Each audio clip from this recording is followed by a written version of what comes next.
La universidad es un lugar de innovación, por eso innovación y universidad son la misma cosa. En Estudios Políticos y Relaciones Internacionales de la Universidad Francisco Marroquín, los estudiantes son los dueños de su proyecto académico. We've developed incredible curriculum, we've developed incredible outreach. Es la carrera del futuro de alguien que quiera adentrarse en el apasionante mundo de los estudios políticos con la libertad como eje central.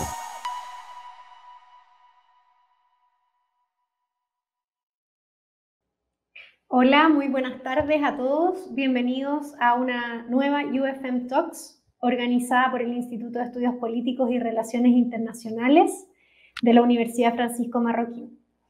Mi nombre es Pilar Jiménez y yo coordino la licenciatura de Comercio Internacional. Les cuento que hoy hablaremos sobre el panorama económico de este año tan particular, ¿no? Y los escenarios posibles para el 2021. Los invito también a que dejen sus comentarios y preguntas desde ya en nuestro diálogo para poder contestarlas al final de la charla. Quien dará esta charla hoy es Enrique Lax, que es economista y catedrático acá del instituto. Es experto en materias de comercio internacional, negociaciones de normativa, administración y promoción comercial. Él también fue viceministro de Economía y negociador de acuerdos comerciales. Hoy se desempeña como director de la Cámara de Alimentos y Bebidas de Guatemala. Adelante, Enrique. Pues atendiendo la invitación de poder platicar de forma breve y revisar qué es lo que ha pasado en aspectos económicos durante este año, ¿verdad? Y qué esperar el año entrante, pues tenemos bastante información como para hacer un bonito repaso y tener una perspectiva de lo que ha sucedido, cómo ha evolucionado el año, cómo las primeras impresiones de esta pandemia han ido evolucionando durante estos últimos 10 meses y que eso espera el 2021. Vamos a abordar estos temas, estos 5 puntos para darnos una idea de qué ha estado sucediendo este año y también vamos a hacerlo en alguna medida en esos puntos, unos más en 2 niveles. El primer nivel es a nivel internacional porque no estamos inmersos en un mundo interconectado, interdependiente, y luego nos vamos a ir a más a nivel local de lo que pasa en Guatemala. Así es que la siguiente, a nivel internacional, ¿qué indicadores vamos a repasar? La siguiente.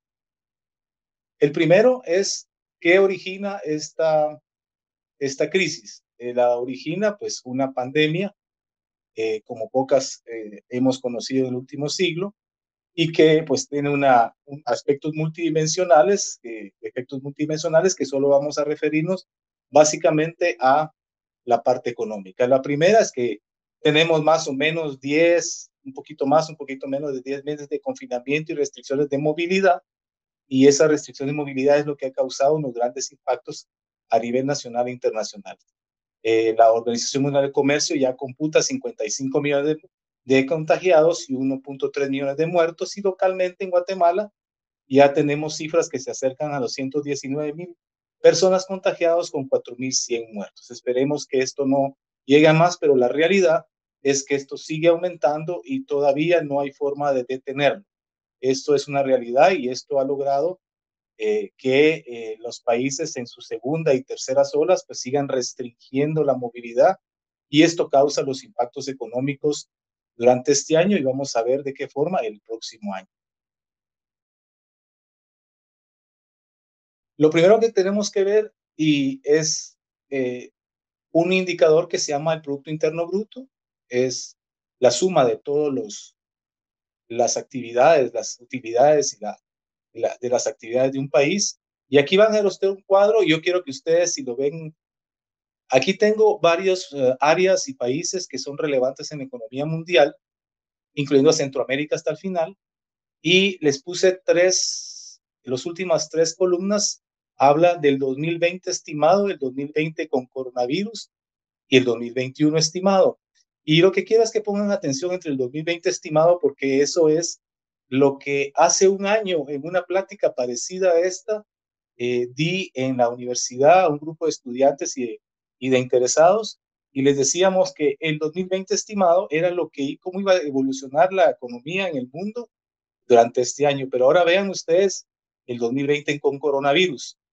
Realmente es unos números catastróficos. Nosotros no hemos tenido esos números de contracción de la actividad económica en mucho tiempo. Es decir, y vamos a ir viendo a lo largo de la exposición cómo vamos viendo que hay momentos críticos, pero como este, pocos. Y vean cómo se estima que va a ser el crecimiento económico por países y regiones el año 2021. Entonces, todo esto va a depender de factores como que se controle de alguna forma la pandemia, que aumente la movilidad y que en medio de esto también haya una vacuna que nos permita seguir las actividades más normalmente. Así es que vean lo que está, cómo va a quedar este año Estados Unidos con una recesión profunda de menos 4.3. América Latina es una de las más golpeadas junto con Europa, con menos 8.1, y Centroamérica, que es la zona donde nosotros nos movemos y tenemos nuestras principales actividades, con menos 3.5. Es alentador ver el escenario del 2021. Así es que esperemos que eso se dé, que sería un crecimiento tipo V, como dicen los economistas. En poco tiempo se recupera el terreno perdido. Vamos a ver si eso es cierto. Sigamos en la siguiente. Uno de los indicadores es evaluar la actividad comercial. Y vean ustedes, aquí tenemos unos datos que nos permiten ver en ambos lados esta actividad comercial. Y si logran ver las gráficas con suficiente atención, porque aquí en mi telefonito apenas logro leer asuntos, pero lo que ustedes pueden ver aquí es una severa caída de las ventas durante este año. Ahí tenemos varios años para que ustedes logren ver la trayectoria y cómo a finales del 2019 ya había una pequeña caída y se acentúa con la pandemia. Y la línea azul de la gráfica que está al lado izquierdo ya nos da la tendencia cómo en V empieza a recuperarse la actividad comercial.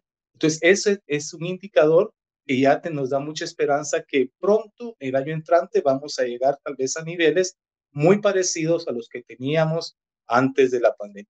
No obstante, las ventas siguen bastante caídas a estos meses del año que corre, ¿verdad?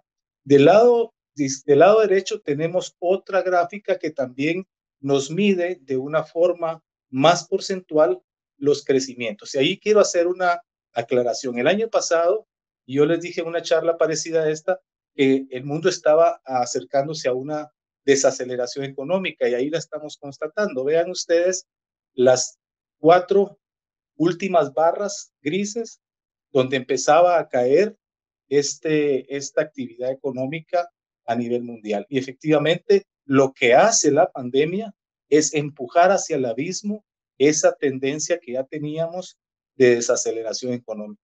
Y entonces, muchas de las actividades que ya venían de desaceleración con la crisis del coronavirus se precipitaron. Pero no es que estuviéramos entrando a un 2021 en todas las actividades de forma muy dinámica, ¿verdad? Sí había un proceso de desaceleración a nivel mundial que ya lo van a ver ustedes en otras gráficas, que ya se empezaba a ver a partir de julio del año pasado.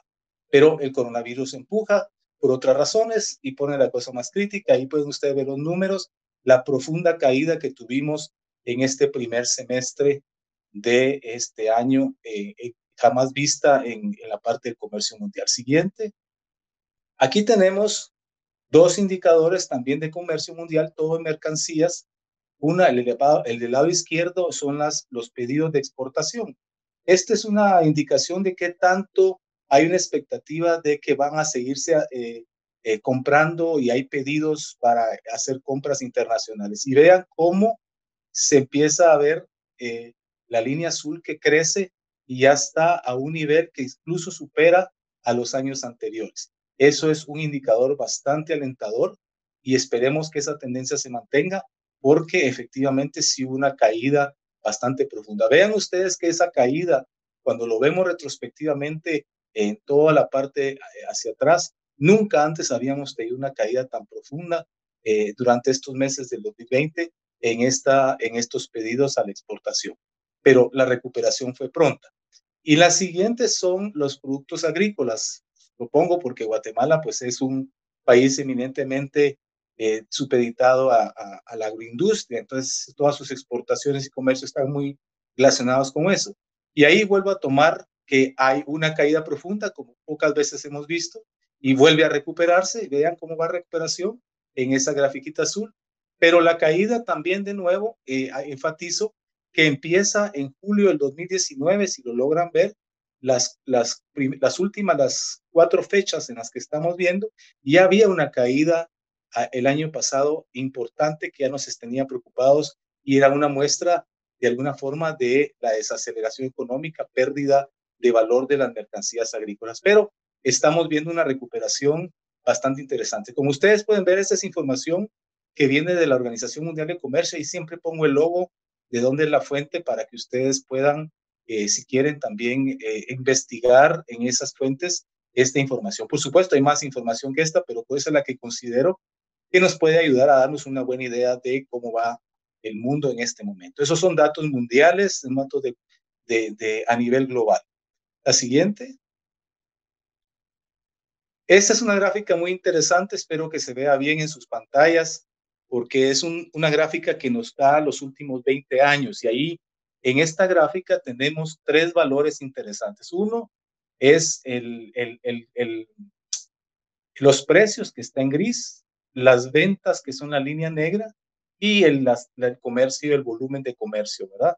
Y si ustedes se dan cuenta, hay una gran caída, algo así como en el 2008, esa es la gran recesión. En esa gran recesión tuvimos esta crisis tremenda, y ahí la podemos ver graficada, donde los precios de las mercancías se desplomaron, el volumen se desplomó y las ventas se desplomaron. Y tardó algo así como año y medio, un poquito más, en ver esa recuperación, que es como una especie de U. Y luego tuvimos otra crisis solo de precios y de venta, más no de volumen de comercio, cerquita ahí, en los años 2016-11, ahí se ve la parte gris que está hacia abajo. Y entonces ustedes ahí ven que ahí tuvimos otra crisis solo de precios, más no tanto de volumen. Y luego nos acercamos ahí empieza a verse la desaceleración del 2019, una pequeña caída previo a la gran caída que generó el coronavirus. Entonces ahí ya teníamos una desaceleración en el 2019 bastante marcada, a la cual pues expliqué el año pasado en una cosa parecida, una charla parecida a esta, y ahora vemos cómo el coronavirus a partir de enero, febrero, empieza una gran picada de todo, ¿verdad? Los precios, se cayeron los precios, se cayó el volumen y se cayó el valor de las compras. Pero inmediatamente ustedes pueden seguir la línea y ven cómo está recuperando terreno el hecho de que poco a poco la economía mundial ha empezado a activarse, y es muy esperanzador que esa curva sea una curva realmente en V, donde cae profundamente y luego se empieza a subir a un ritmo bastante interesante que nos da esperanza que esperamos saliendo de esta situación. La siguiente. Esto nos lo da el Fondo Monetario Internacional, que aquí tiene varios valores bastante interesantes.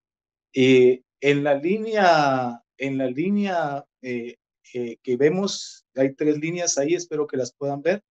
2 son porcentajes. La línea amarilla es una línea amarilla que es un indicador que se usa bastante para determinar la propensión a activación del comercio. Y esta es el índice de los gerentes o directores de compra de las corporaciones. Y ellos, como tienen que saber más o menos cómo se va a comportar el mercado, colocan los pedidos en alguna medida con anticipación, y esa colocación de pedidos reactiva la producción. Por eso es que ustedes pueden ver la línea de producción también ahí, que creo que es la azul, ¿verdad? La línea de producción, y se pueden dar cuenta cómo previo a la pandemia ya había caído en algo, ¿verdad? En 2019, igual que el índice de compra de los gerentes de compras, y con la pandemia pues se hunde. Hay un hundimiento bastante interesante, pero lo que nos da bastante esperanza es la curva María, donde hace una verdadera V y ya sobrepasó el indicador que está a mano derecha, que es un índice de 100 puntos, y ya estamos a un nivel bastante interesante previo a la pandemia. O sea, es que ese también es otro indicador. No obstante, la producción va detrás de ese indicador de la línea amarilla. La producción y el comercio van detrás de justamente esa línea amarilla, porque la línea amarilla es la que coloca los pedidos y entonces ya empiezan a trabajar para los pedidos de los gerentes de ventas. Pues aquí tengo un indicador bastante interesante que siempre nos mide y nos interesa mucho a los guatemaltecos porque es una de las formas de poder refrescar la economía y es las inversiones. Y la Organización de Cooperación de Desarrollo Económico, que resume a todas las grandes exportadores de capital, vean qué es lo que podemos ver. En el lado izquierdo hay una gráfica de líneas donde está el comportamiento a nivel mundial, es como la línea muy negra, y eso vemos cómo se ha ido cayendo la exportación de capitales a lo largo de los últimos años y cómo cae en este año, que es un año pues particular. Y ahí podemos ver otros países o zonas de exportación de capitales también cómo se han ido contrayendo. Pero la gráfica de barras del lado derecho, ustedes ahí sí pueden comprobar la enorme contracción que ha sucedido durante este año de la exportación de capitales. Así es que esto va a tener una incidencia en todos los países que somos receptores de inversión extranjera y que vienen precisamente o primordialmente de esos países que son los países como Estados Unidos, los europeos y otros países que nos colocan la inversión extranjera directa. Vean ustedes a nivel del mundo los números, la barra más azul es lo que estaba sucediendo el año pasado y la barra celeste es lo que sucedió este semestre. Esos son datos semestrales. Y la contracción de la exportación de capitales, léase para nosotros inversión extranjera directa, empieza a verse como una contracción que supera el 40% en esas barras. Entonces sí es un comportamiento que va a incidir en qué va a pasar este año con la inversión extranjera directa. Por supuesto que este es un indicador porque cada país tiene sus condiciones para atraer más o menor inversión de esta exportación que vemos aquí. La siguiente. Muestra el hundimiento del comercio. Vean, hay bastantes años ahí. Estos son escenarios hechos por la Organización Mundial del Comercio. Y quiero decirles que aquí esta gráfica me gusta mucho porque si ustedes ven aquí, ven las tendencias de qué es lo que sucede, que son unas líneas punteaditas. La línea amarilla punteadita es la tendencia que teníamos después de la recesión del 2008-2009.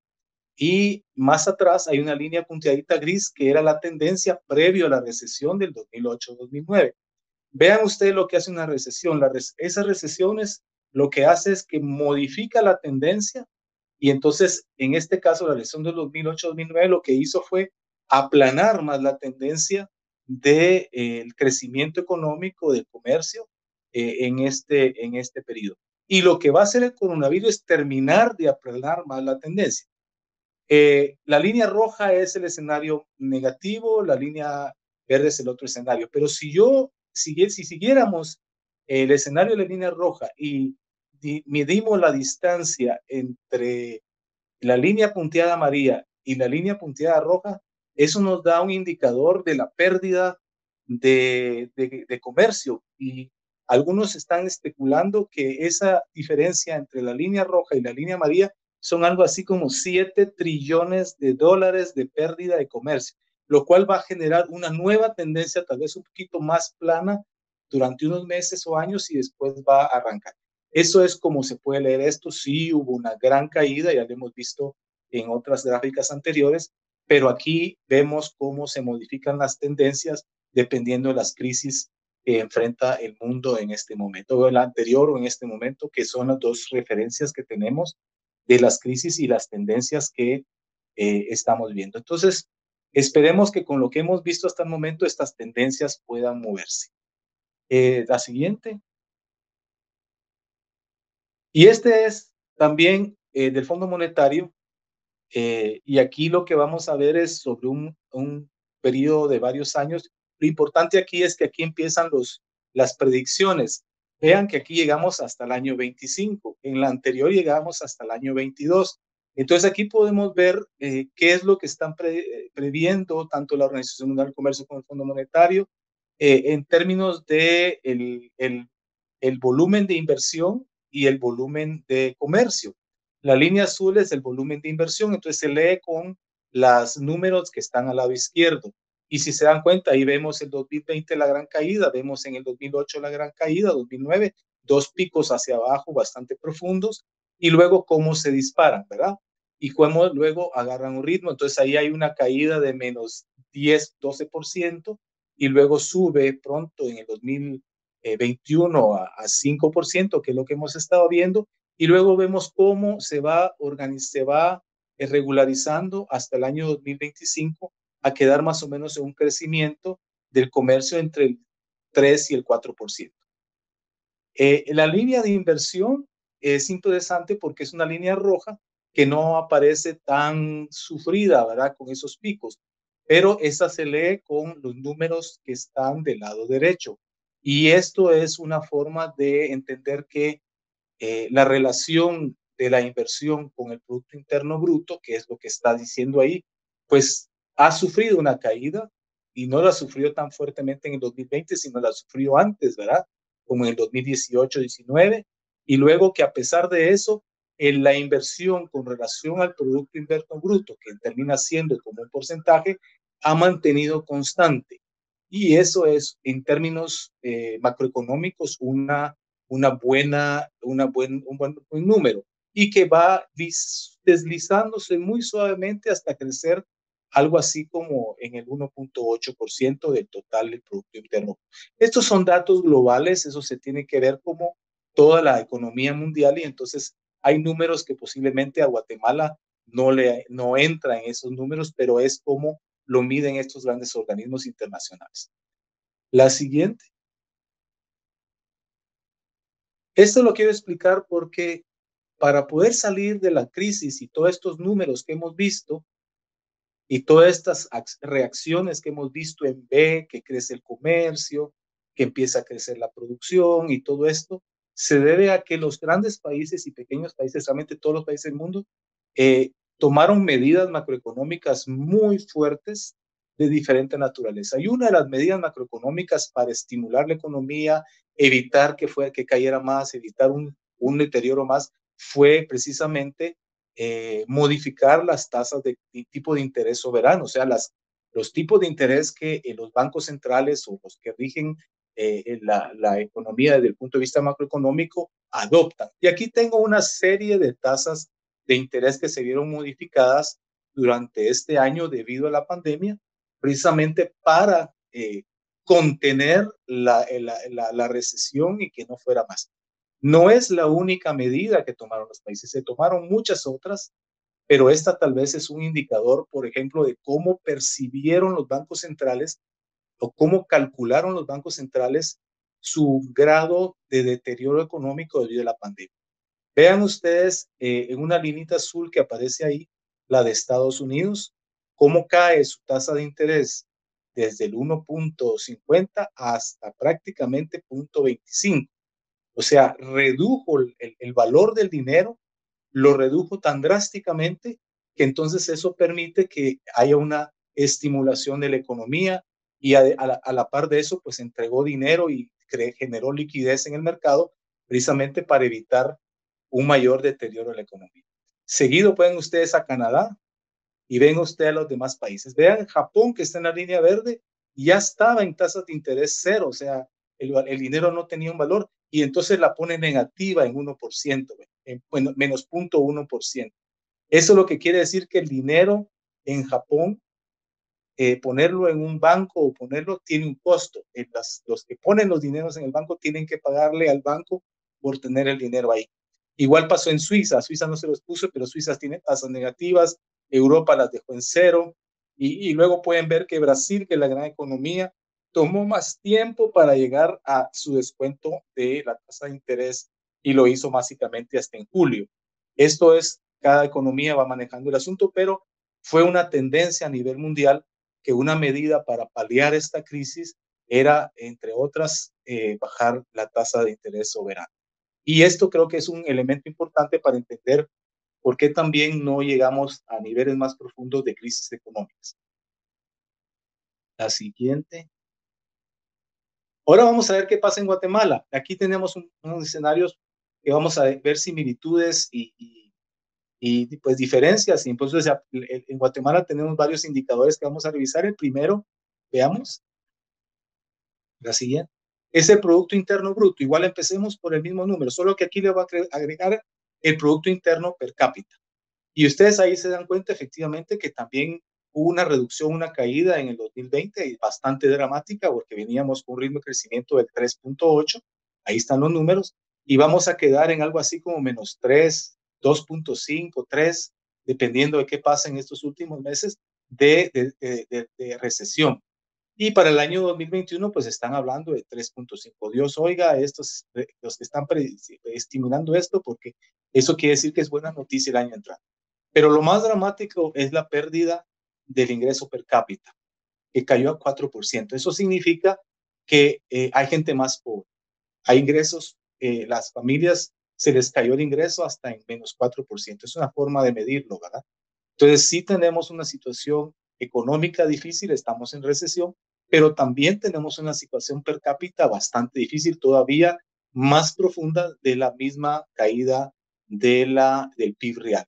Entonces sí, tenemos un asunto que solventar a nivel de país en este tema y esperemos que la actividad económica ayude a recuperar todo esto. Vean, el 2021 el ingreso per cápita tiene un ligero crecimiento, pero si logra salir de ese valle o de ese pozo en el que estamos este año, según las estimaciones del Banco Central. Aquí tenemos el índice mensual de actividad económica. Este es como lo que vimos anteriormente del PIB, solo que aquí lo miden mes a mes. Y aquí se pueden dar ustedes cuenta en la línea negrita cómo íbamos en un nivel de crecimiento y luego entra el coronavirus y cae por debajo del 0% y aún ahora tenemos básicamente una expectativa, el que es en la línea celeste ajustada, donde ya empezamos a ver que la economía empieza a retornar a números. Todavía no estamos saliendo de los números rojos, estamos en números rojos y lo que solo podemos ver es una tendencia que creemos que va a favorecer bastante al final de año, este año y el próximo año, y empezar a recuperar y tener este crecimiento que vimos en la tabla anterior. Pero sí se puede ver claramente el hundimiento en la actividad mensual que nos da básicamente una medición de todos los meses lo que pasa en la economía. Siguiente. Aquí es el índice de confianza de la actividad económica. Esta es la percepción. Se hacen unas encuestas a algunas personas y se les preguntan diferentes sectores, diferentes medios, qué piensa que la economía va. Y vean ustedes esta curva, vemos que el hundimiento de la percepción del desarrollo económico cuando está abajo, cuando está en la zona esa celeste, que es una percepción negativa, es mala, no está buena, la gente no cree en la economía, cree que hay problemas, y vean cuánto tiempo pasamos en esa zona. Y ahí ustedes pueden ir viendo cómo van a ir viendo problemas. Por ejemplo, en la primera zona, pegado al lado izquierdo, ustedes ven una ligera caída. Esa caída es el año pasado y se debe que había una mala percepción por las elecciones. Vean, coinciden con la primera vuelta, ¿verdad? Entonces, ahí en la primera vuelta había mucha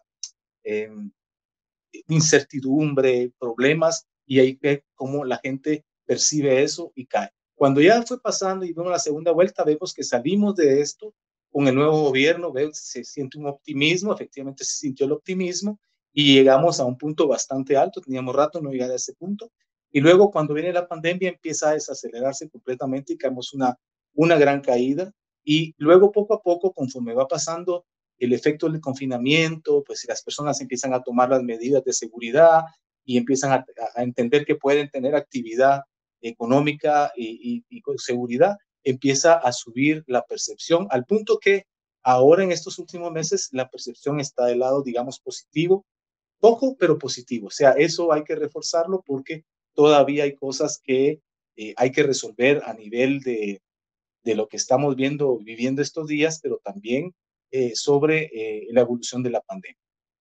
La siguiente. Este es el comercio. ¿Qué pasó con el comercio de Guatemala? No es tan dramático como creímos.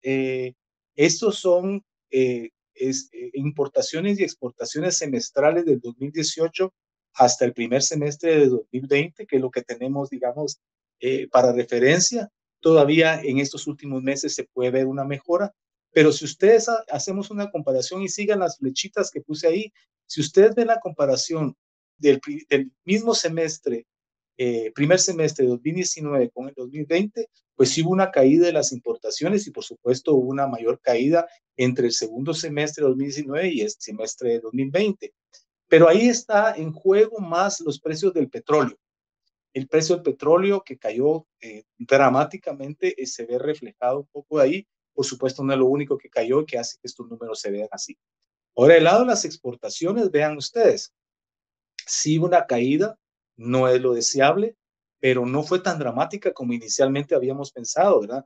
La caída entre el primer semestre del 2019 y el primer semestre del 2020 fue algo así como de 2%.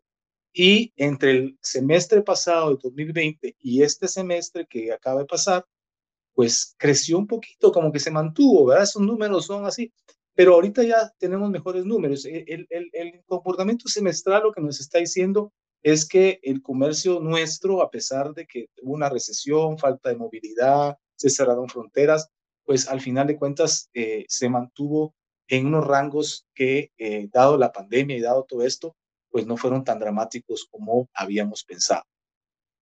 La siguiente. Esta es la inversión extranjera directa que les hacía referencia anteriormente. Entonces, vean ustedes el comportamiento de la inversión extranjera directa en los últimos 5 años. Ya teníamos una pérdida de inversión antes de que viniera la pandemia. Y ahora, pues, está haciéndose una estimación de que vamos a quedar algo así como por 900 millones, unos 100 o 150 millones menos de lo que entró el año pasado como inversión extranjera directa. Son estimaciones. La verdad es que hoy día no encontramos una referencia clara todavía de qué va a pasar con la inversión al concluir el año. Sabemos que hay inversión, que ha venido inversión, pero todavía estamos en esta incertidumbre que cuando al final de cuentas toda la inversión ha sido, como vieron ustedes, ha sufrido una contracción y esperamos que la contracción no se refleje en la misma medida que lo vimos, que era más o menos del 40-45% a nivel mundial.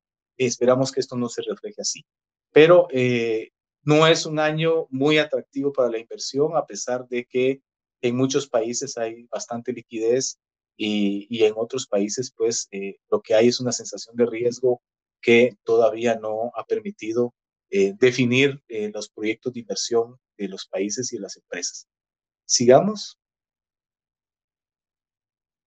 Esas son las reservas familiares. Esta es la sorpresa más grande que hemos tenido después de todas las estimaciones. Ahí tenemos 5 años también de ingresos por remesas familiares, ¿verdad?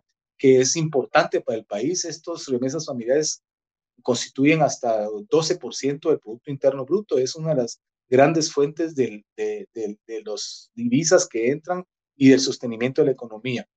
Vean ustedes que desde el año 2018, que tengo ahí, 16, 17, 18, 19, 16, desde 2016 hasta el 2019, las remesas familiares crecieron en ese periodo 46.6% y entre el 2018 y el 2019 crecieron 13%. La estimación hoy día es que van a crecer de 2019 al 20, 5.5%. Y esperemos que llegue algo así como a 11.200 millones de dólares. Cuando empezó la pandemia, las estimaciones eran de que iban a caer 20%, que íbamos a perder 20% de las remesas y que esto tenía un impacto muy importante en la economía y que esto pues nos ponía estrés. Gracias a Dios no ha sido el caso. El caso es que vamos a crecer positivamente y hay que decirlo, esto alivia mucho el ingreso de muchas familias y por supuesto la economía, porque contribuye bastante en 12% a la economía de este país. Así es que por ese lado también tenemos una buena noticia, que esperamos que pues con los 2 meses que nos hacen falta, porque esos son datos al mes de octubre, ya consideramos que el 5.5% es una probabilidad muy grande de que así sea el crecimiento y que lleguemos algo así como a 11.100 millones. Prácticamente va a superar incluso las exportaciones del país y durante este año hemos recibido en 3 meses consecutivos cantidades de remesas como las que nunca habíamos recibido, superiores a los $1.000 millones mensuales. Y esto también tiene una connotación entre los que están enviando las remesas, particularmente de Estados Unidos. Sigamos. Aquí es un tema que está de moda, ¿verdad? Se ha hablado mucho en los últimos días de cómo hemos pues salvado la situación. Yo a nivel internacional solo les hice referencia a, a las tasas de interés, pero todos los países, incluyendo Guatemala, han recurrido al endeudamiento, ¿verdad? Préstamos, a sacar bonos del tesoro para captar dinero que puedan servir a los proyectos de rescate de diferente naturaleza que los países han necesitado o se han liberado. Entonces, una de las cosas que hicimos nosotros también fue eso, sacar bonos por varios cientos de millones, miles de dólares, para poder contar con el efectivo y poder tener todos esos planes de sostenimiento de empleo, de créditos a los empresarios y todo esto que ha servido para paliar en algo la situación. Lo interesante de esto es que esta situación nos ha endeudado a niveles que nunca antes habíamos conocido. Y ahí pueden ustedes ver el desarrollo del endeudamiento y cómo saltamos. No quiere decir que nos endeudamos, no nos habíamos endeudado antes, nos hicimos un paso, de un brinco escalamos varios peldaños y ahora pues estamos en un nivel de endeudamiento que ha puesto nervioso a varias de los analistas. Lo cierto que el nivel de endeudamiento de público, aquí medido como relación del PIB, el Producto Interno Bruto, es importante tener esa medida. Los analistas dicen que con una economía como la nuestra, nosotros podemos llegar cómodamente sin correr mayores riesgos a niveles de endeudamiento del 40 a 45%. Y si ustedes se dan cuenta en el numerito que está ahí, ese numerito negro resaltado, no estamos cerca, todavía no estamos cerca de ese número. Entonces, esto no es deseable, pero tampoco causa una inquietud mayor por ese nivel de endeudamiento, ¿verdad? Entonces, estamos, dijéramos, en términos que todavía es aceptable y que no genera un riesgo macroeconómico importante. El numerito azul es la cantidad de lo que representa la deuda, ¿verdad? Entonces, este es un tema que pues no había otra forma de tener dinero rápido para hacerle frente a la crisis humanitaria, a la crisis social y a la crisis económica que enfrentamos durante estos 10 meses. Había que hacerse de fondos frescos y esta es una de las formas en las que se logró hacer. La siguiente, por favor. Este es el déficit fiscal, que es un tema que genera a raíz de que hubo un aumento de presupuesto a través del endeudamiento y a través de la asignación de recursos por esos programas que permitieron salir y hacerle frente a la crisis. Nosotros nunca habíamos tenido un déficit fiscal como el que aparece así. Eso es histórico. Jamás en la historia de los que más o menos seguimos estas cifras habíamos llegado a este nivel. Ni en la recesión del 2008 alcanzamos un nivel de déficit fiscal como tal. Parece ser que se justifica, el asunto era más serio de lo que nunca habíamos visto, pero también nos pone un problema macroeconómico muy importante porque para que no haya déficit fiscal, pues tiene que haber buena recaudación y ahí hay un problema, tenemos buena recaudación de tributos.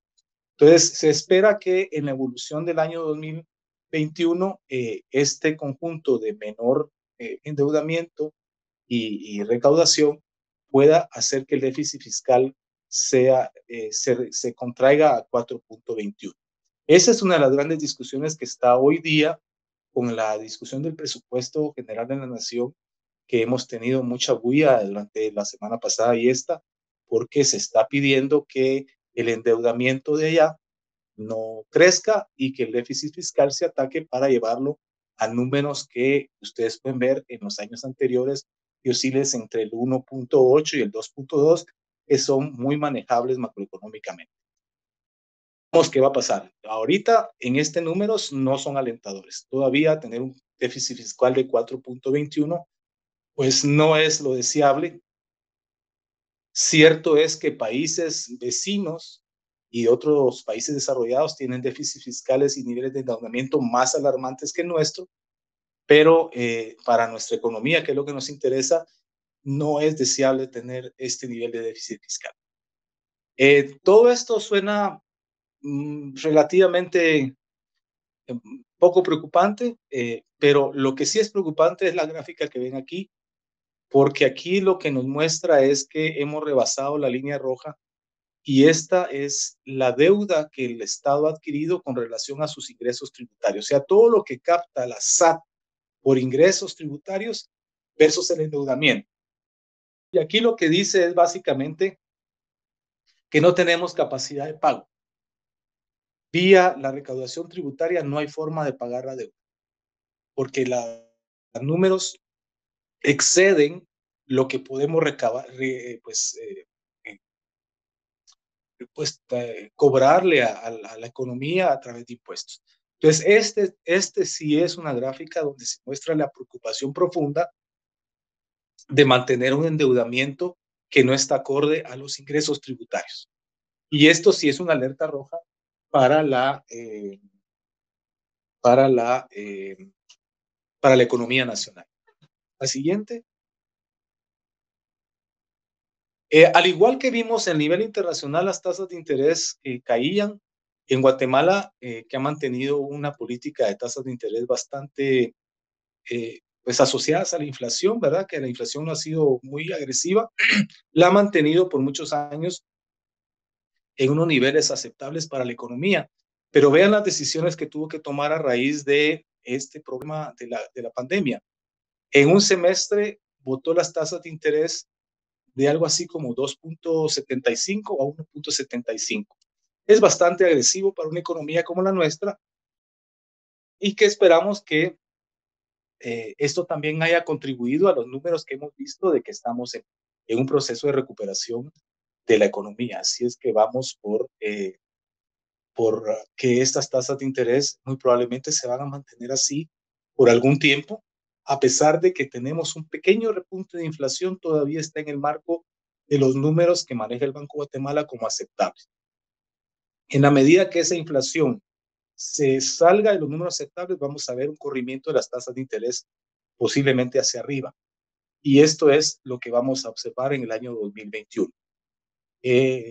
Yo creo que aquí era donde terminaba, dándoles datos. Más siguiente.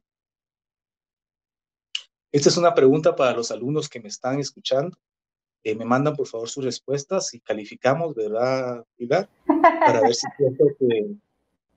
Vean, lo que les mostré fueron unos datos, ¿verdad? Hay muchas más cosas que observar, pero si nosotros le damos seguimiento y tenemos esa curiosidad profesional y académica, y vamos dándole seguimiento al menos a estos datos y algunas otras cosas que les dije verbalmente, pues vamos dándonos una idea de cómo va la situación económica a nivel nacional y a nivel internacional, y cómo esta situación económica a nivel internacional se conecta con nuestra situación económica y viceversa, ¿verdad? Entonces ahí tenemos una interacción, porque somos un país que estamos inmersos pues en la economía mundial. Tal vez en otra oportunidad podemos ver algunos otros datos como empleo, como cómo se comporta el dinero especulativo en la bolsa, y bueno, hay otro montón de datos que podemos ir observando, ¿verdad? Así es que yo los dejo aquí y no sé cómo manejamos las preguntas. Muchas gracias por su atención. Súper interesante cómo fuiste recorriendo a partir como de los datos, nos fuiste haciendo un panorama súper claro, gracias por eso. Hay varias preguntas, a ver, voy a partir. Acá pregunta Ana Gaby Cuque, pregunta, ¿cuáles son las mayores similitudes entre lo que estamos viviendo ahora y lo que ocurrió con la caída de la bolsa en el 29? O bien si hay similitudes en realidad. Digamos que que en términos de los indicadores podríamos empezar a buscar las similitudes. Las causas fueron distintas, incluso las causas por las que tuvimos el problema en el 2008 o 2009 son completamente diferentes. La causa más importante es este confinamiento y la pandemia. Es decir, la pandemia hizo que los países tomaran decisiones de que se parara la actividad. ¿Cómo se para la actividad? Pues la gente no se mueve, ¿verdad? Entonces no hay vuelos, no hay turismo, no hay producción, la gente limita su consumo. Hay un montón de acciones, entonces sí son causas distintas. Y lo que aquí estamos viendo es cómo se miden las causas en la economía. Y por eso hice algunas gráficas que incluso iban por muchos, muchos años para que viéramos a nivel de indicadores cómo en el año 2008 cayó profundamente algunos indicadores, en el año 2020 caen también por causas diferentes. Si nos vamos más atrás, en los años 80, para los que todavía no habían nacido, porque todos son jovencitos o la mayoría de los que me están oyendo, también tuvimos una crisis muy parecida, bastante fuerte por otras causas, y llegamos a niveles de crecimiento del PIB, de caída del PIB, parecidas a las que tenemos hoy. Entonces, Guatemala realmente ha conocido dos crisis profundas en su historia, medidas por el PIB. La de los años 80, que duró más o menos 4 años, que se conoce la década perdida, que llegó a niveles de -4, -3, -2% del PIB, una recesión continua de 4 años, y la de los años de este año 2020. Para Guatemala, incluso la recesión del 2008 no significó una pérdida, no llegamos a números rojos, nos quedamos siempre en números azules debido a las políticas macroeconómicas del país. Entonces, para nosotros, desde los últimos 40, 50 años, es la segunda crisis más profunda en términos de paralización de economía. En términos de paralización de economía de los años 30, que también le pegó muy fuerte a Guatemala en la primera mitad del siglo XX, las causas fueron importadas, porque en Guatemala no estábamos tan conectados en el mundo, ¿verdad? Claro. Y lo que pasó fue un asunto de la economía de Estados Unidos que tuvo sus repercusiones y que cayó, por supuesto, muy por debajo de lo que hoy vemos.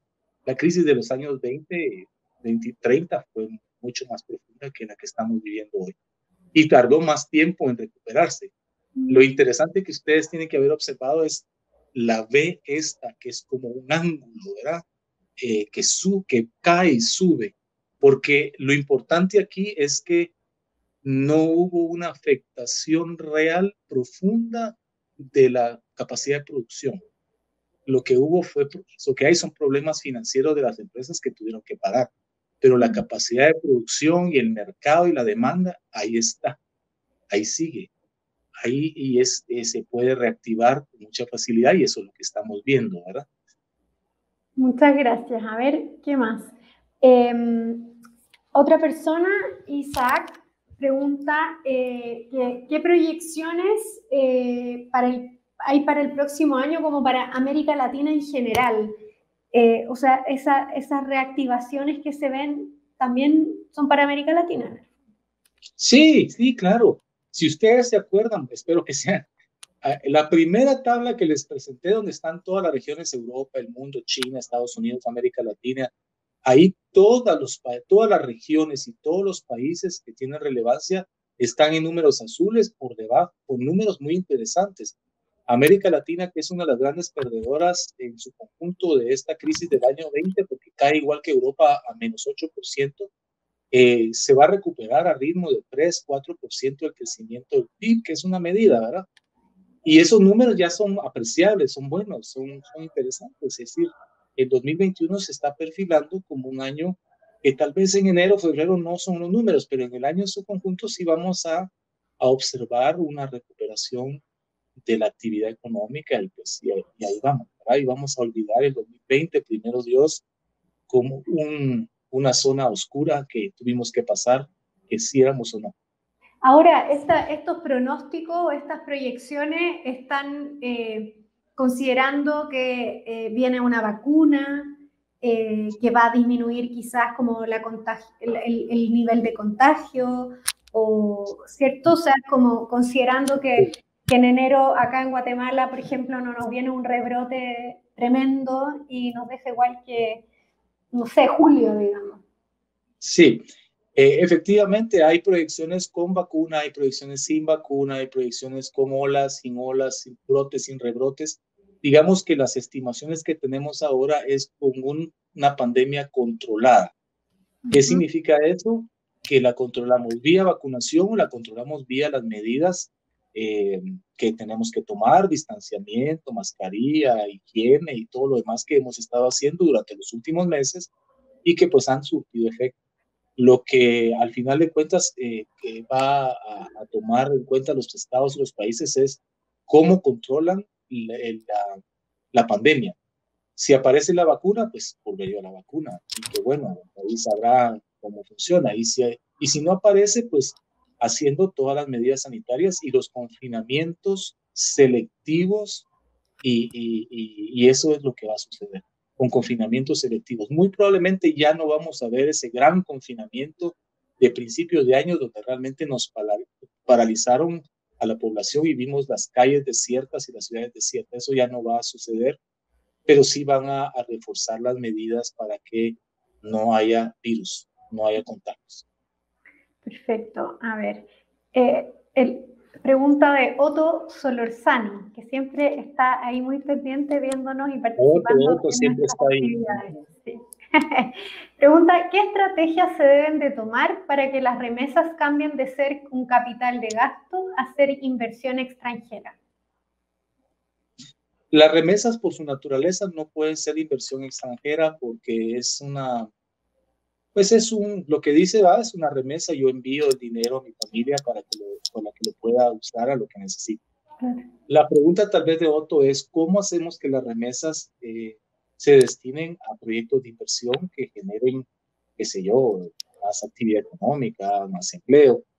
Y eso es una gran pregunta que se ha hecho siempre. La verdad es que no se sabe, hay cálculos en otros países de qué cantidad de las remesas se destina al consumo de los hogares, más o menos está en el 60-70%.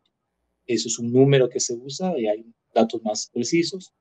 Y el resto se usa para inversión. Y entonces, inversión, ¿qué se puede decir? Pues compro una casa, pongo una tiendita o lo meto en un proyecto agrícola. Y eso sucede, eso sí sucede y normalmente son pequeños proyectos de inversión. Y el inmobiliario es uno de los destinos de la inversión de las remesas más importantes. Perfecto. Gracias. Hay más. Lisa Juan pregunta, o sea, si considerando que esta no es una recesión convencional, pregunta, ¿qué recomendaciones podrían darnos a los emprendedores y personas en general? Bueno, sí es una recesión convencional, en el sentido de los indicadores, ¿no? Los indicadores como factuales dice, estamos en números rojos del crecimiento del PIB y eso es una recesión. Lo que tal vez no es convencional es el origen de esa recesión, que es una situación sanitaria pues, y de confinamiento. ¿Qué hacer? Pues si tienen un emprendimiento que realizar, es un emprendimiento que debe ser, a mi juicio, es un asunto personal, muy conservador en las expectativas de crecimiento, muy conservador en la inversión, muy conservador en cómo va a evolucionar el año entrante. Este año ya terminó el emprendimiento. También depende de qué emprendimiento sea, porque hay sectores que han sido ganadores, ¿verdad? Si han vendido igual o más y en todas las crisis, no es un misterio, en todas las crisis siempre hay ganadores. O sea, por ponerles un ejemplo, ¿verdad? Uno de los grandes ganadores ha sido el alcohol, pero no es de tomar, jóvenes, el alcohol que se echan en las manos. El otro sí perdió terreno, pero el alcohol en las manos y el alcohol para sanitizar y limpiar y desinfectar tuvo ventas récord que nunca antes había visto. Pero bueno, ese es un ejemplo. Y entonces depende de qué emprendimiento van a hacer y cómo lo van a hacer y de qué tamaño y hay que ser muy conservador hoy día. Es decir, pensar agresivamente y optimistamente para dentro de 18 o 24 meses y empezar a hacer su trabajo hoy conservadoramente. Muy bien. Billy Escobar pregunta, ¿hay riesgos de tener una inflación muy grande en Guatemala? Vean, sí y no. Digamos que la inflación de este año se salió un poco de la norma. Yo tenía una gráfica de inflación y la saqué para no enredar mucho la presentación, pero efectivamente estamos como el 4 punto algo, ahorita no me acuerdo el dígito, pero estamos en 4 o 2 de inflación. Es bastante más alto que el año pasado y los años pasados. No está fuera de las expectativas macroeconómicas, lo que significa que es una inflación que no nos gusta a los que tenemos que desembolsar, ¿verdad? No queremos eso, pero del término macroeconómico no representa un riesgo. Desde el momento que represente un riesgo, vamos a ver las tasas de interés cambiar y entonces empiezan a ver los ajustes macroeconómicos que mantienen a raya la inflación. Ha habido inflación también porque con las cadenas de suministros un poco trastocadas, ¿verdad? Y nosotros compramos muchas materias primas y cosas que consumimos del extranjero y trastocadas y que no están en la misma eficiencia, se paran y los costos han aumentado y eso también tiene que ver. Alguna compensación hubo con la baja del petróleo, pero hoy día todo el mundo se está quejando de que hay un poquito de repunte de inflación. Nada de qué preocuparse todavía, pero sí, este año va a ser la inflación más grande que el año pasado y el año pasado. Es parte de la situación que vivimos y yo creo que del dolor que tenemos que pagar un poquito las cosas más caras o más caras, macroeconómicamente no representa todavía un riesgo. Se ha dicho mucho, por ejemplo, como que Japón se endeude, no es lo mismo que Guatemala se endeude, ¿no? Entonces, como quizás podrías explicarnos un poquito por qué unos países sí y otros países no. Pues es como una máquina, ¿verdad? Veámoslo como una máquina. Yo tengo una máquina de los años 40 que le tengo que echar diésel, que le tengo que aceitar a cada rato. Su eficiencia es más baja. Entonces, endeudarme con una máquina así significa que voy a tomar más tiempo para poder pagar la deuda. Pero es una metáfora para explicar por qué países se pueden endeudar por encima del 40% del PIB que estábamos hablando hace un rato. Tiene que ver cómo es esa máquina, y la máquina asociémosla a la economía, qué actividad, qué tan eficiente y productiva es la economía. La nuestra es bastante productiva en comparación con la de Japón, por supuesto. Entonces, en Japón se puede dar el lujo de endeudarse a niveles que nosotros jamás pudiéramos ni siquiera imaginar, porque su máquina es súper eficiente, súper aceitada, súper productiva. Entonces, en menos tiempo tiene la capacidad de sobrepasar o solventar esas deudas. Y esa, digamos, que es la forma más sencilla de explicar por qué en unos países vemos endeudamientos que casi están al 100% o sobrepasan el 100% del Producto Interno Bruto, como Estados Unidos, Japón, Francia. O sea, cuando uno ve la deuda de esos países versus Producto Interno Bruto, uno no puede ni pensar cómo es posible que estén en esa situación. La máquina trabaja a toda mecha y entonces pagan sus deudas o hacen frente a sus deudas con mucha facilidad. En cambio, nosotros, nuestra maquinita ahí, se paró. Ahora la arrancan. Esa no va a pagar la deuda de ese nivel por muchos años, entonces es muy complicado. Es una forma de verlo, ¿verdad? Ahora, pero una explicación fácil de entender. Sí, cabal, eso es. Pues ha sido un gusto platicar de esto. Espero que haya ayudado a comprender un poco la situación internacional y nacional, incluso entender un poco el lío que estamos oyendo ahora con el Congreso y que el presupuesto y que la deuda. Y pues ahí están algunas de las explicaciones por las cuales se discuten estos temas, ¿verdad? Muchas gracias. Gracias a ustedes por la atención y estamos viendo. Saludos a todos. Entonces, les comento que, bueno, muchas gracias por acompañarnos. Ay, el examen, por favor. Sí. A todos los que participaron en el examen. Dios, ahí nos vemos. Chao, muchas gracias por acompañarnos. Hoy es nuestro último coloquio de este año, en este formato. Vamos a continuar de todas maneras el 2021 con muchas otras actividades y los invito a que nos sigan en redes sociales. Nosotros tenemos un Instagram que es EPRI_UFM, en nuestro Facebook que es ufm.epri y en nuestro sitio web que es epri.ufm.edu. Muchas gracias. Antigua is such an amazing and special place. An absolutely beautiful location. We're outside in nature.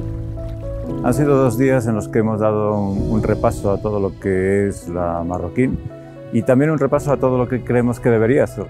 The Co-Creation Forum is, I think, the perfect instrument for achieving true freedom of the exchange of ideas and increasing the knowledge that we have. Hay que estar abiertos al descubrimiento de nuevas ideas. En Estudios Políticos y Relaciones Internacionales de la Universidad Francisco Marroquín, los estudiantes son los dueños de su proyecto académico. Cuando uno agrega más mentes al proceso, uno sale enriquecido porque descubre métodos que no hubieras pensado por sí solo. Ha sido una apasionante experiencia de co-creación y co-creatividad en la que personas de diferentes partes del mundo venían a crear la carrera del futuro. 67 participantes pensando en el futuro de EPRI. It's a really interesting opportunity to engage with people in a sort of bottom-up way, to ask and try to provide some answers to important questions about education and society. My expectations were actually superseded by reality, that the reality actually worked a lot better. La universidad es un lugar de innovación. En cuanto deja de ser un lugar de innovación, deja de ser universidad. Por eso innovación y universidad son la misma cosa. This event is putting Francisco Marroquín and the networks of scholars in Guatemala, students and scholars, on the international map. The future is very bright for EPRI and very bright for UFM.